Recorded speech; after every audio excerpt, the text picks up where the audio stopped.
कारखाने का माल सा जिहड़ा कि घट प्राइस छाप ते रखा जाता है।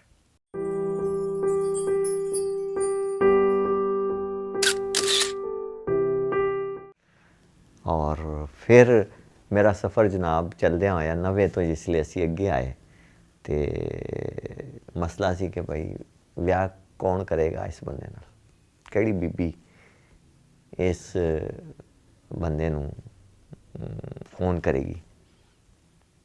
चूँकि मैं जिन्हें भी इश्क कीते ने वन साइडेड अक्सर मैं अपने इंटरव्यूज़ च कहा कि वन वे टिकट ते मैं कीते ने, चूँकि मैं वो कारखाने का माल सा जिहड़ा कि घट प्राइस छाप ते रखा जाता है।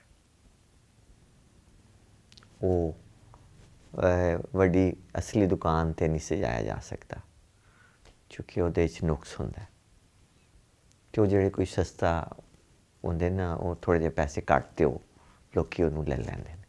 ते मैं उस तरह एक अपने आप को फील करता सा। ते फिर अल्हम्दुलिल्लाह कि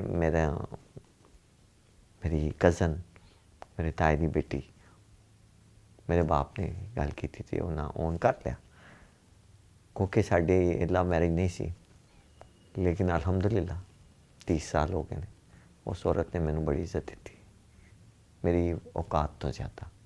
मैनू डर सी कि क्या मैं खावंद का रोल जिसले प्ले कराँगा तो मैनू एज ए खावंद वो रुतबा देगी जिहड़ा कि एक खावंद ड्राइविंग सीट ते हुंदा है, या मैं थल्ले एक डिग्गिया होया या इग्नोर्ड परसन होवांगा।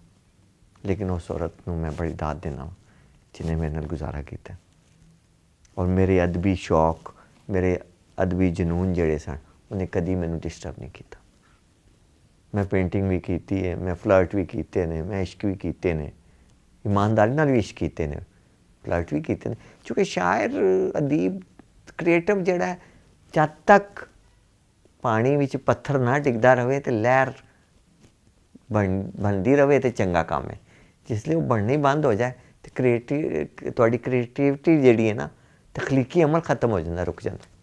तो मैं तो बड़ा फर्म बिलीवर हाँ कि इश्क ज़रूरी है, और इश्क भी औरत नाल, फुल्लां नाल नहीं, नेचर नाल नहीं जिहड़ा वार्ड्सवर्थ करता है ना, बीबी नाल।